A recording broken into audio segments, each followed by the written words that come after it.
It's Thursday, February 8th, 2024, about 11 o'clock in the morning. And the temperature's warm. It was supposed to rain right now. The rain kind of passed us by, though. There's not really much rain in the area at all. But it looks like this weekend we're going to get quite a bit of rain. Maybe half an inch or an inch on Sunday. So let's do a quick inventory of the cows, see if we got new calves. Seen so far. All the calves I see are tagged. Anyway, I put out some protein for the cows. The reason why is their manure started to pile up again, so that means there's a shortage of protein. They have plenty of hay. I'm sorry about the wind. There's a strong wind from the south. They had plenty of hay in the previous section, and I put out lots of hay for them here. But I want to make sure that they don't get low on protein. So, hey Brownie. Let's see, I was thinking that it's time to start the spring rotation. What I'm thinking I'm going to do is I'm going to move the sheep down to the north there, the first row where the stockpile is. The sheep and the bulls together. Oh my, this little girl has something coming out of her rear end. So we start the rotation with the sheep, and then 2 or 3 weeks later, we start the rotation for the cows, right? The time of the rotation, I think I'm going to shoot for 42 days, which is 6 weeks. The reason why is I want the animals staggered by 3 weeks from each other. And there's a puppy that wants to play with me right now. Sorry, buddy. But stagger them by 3 weeks. It's a 42-day rotation. The sheep and the bulls really aren't going to eat much. It's more of just getting them to rotate together and keeping the dogs with the sheep, you know, having them learn to follow the sheep around the property.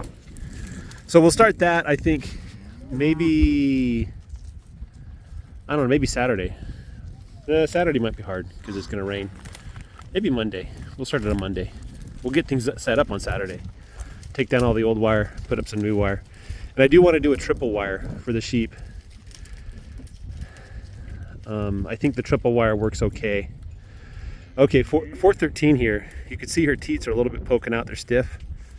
There's something coming out of her rear, and it's all swollen. I think the calf is coming soon. So we will have some more calves coming soon, hopefully. I was thinking about this too. What happens if all the cows don't breed back? What if some of them don't give me a calf? And that's when I have to make a decision on whether to keep the cow or let it go. And I'm thinking what I do is I let it go. So the cows that don't breed back, this is their last year on the ranch. I'm going to sell them probably at the beginning of summer. And I'll just keep a couple extra heifers to replace them. And then we'll start having to go into full production mode where every cow has to do their part to support themselves. I know that there's kind of this fantasy about what farms are, that there's some kind of animal hospital. And it's hard to deal with the reality that, you know, creatures have to do what they're supposed to do, and our job is to manage that. And managing means that we have to correct things that are not going well, right? If I just let my farm do whatever it wanted and never made a profit off of it, the problem there is that I do have to feed my family. But more importantly, if I run out of surplus cash, then I start having to make cuts, right? Can't spend money I don't have, right? And then I have to make cuts. And what am I going to cut first? The things that make me the most money or the things that make me the least money? And the answer is the things that make me the least money. And so by being profitable, the farm will inspire more attention from me and further justify further investment and work and stuff like that. That's one of the critical factors here. Now keep in mind that I'm a farmer. I'm also a landowner. And so I have to do what's best for the land. And what's best for the land isn't what nature wants for it, because nature is not the priority. There is a housing shortage in the United States right now. people are having a hard time buying new homes. And so maybe what I should do is take the 60 acres, cut it up into 61 acre lots and sell them. You know, maybe that's what I should be doing, is helping to bring the price of houses down by putting more houses on the market. So that's something I have to consider. Is I can't just selfishly assume that what I want is best for the world. I have to pay attention to what the market wants, because the market reflects what other people want too.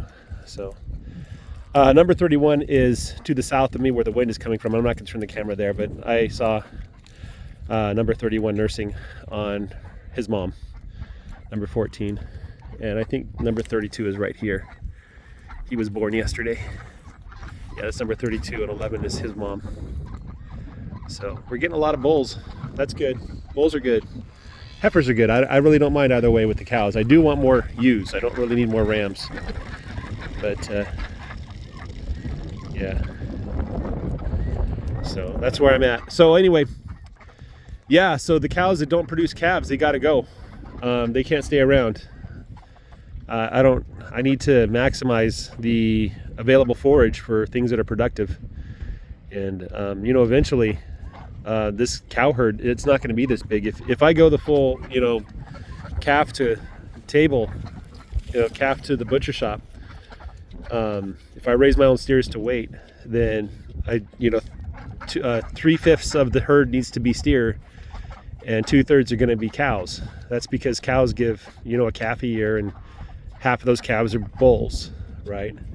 And so it takes 3 years to mature the bulls, or the bulls and steer, to harvest weight.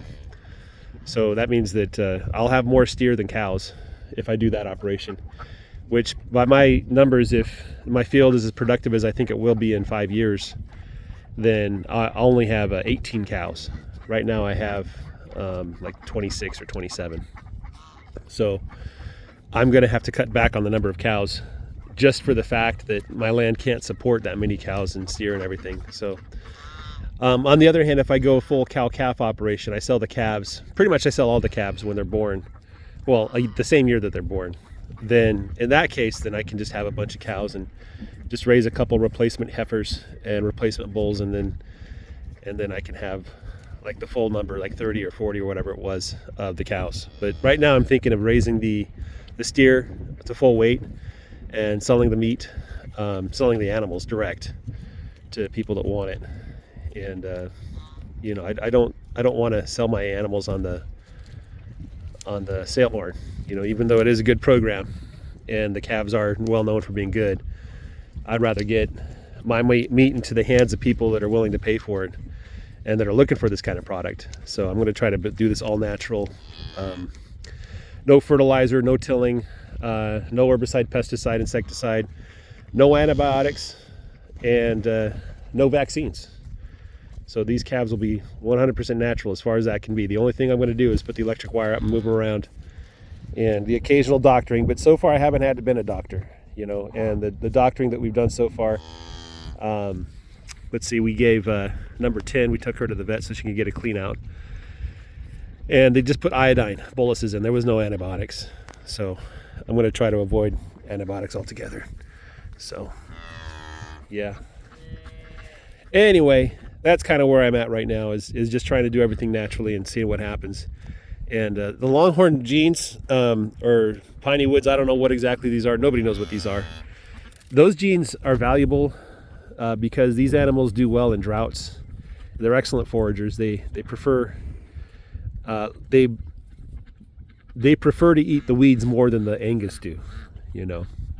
But the former owner of these Piney Woods cows said that he took a steer that was pure Piney Woods or pure Longhorn, and he put it on feed, he raised it to weight, and it did not come out very good.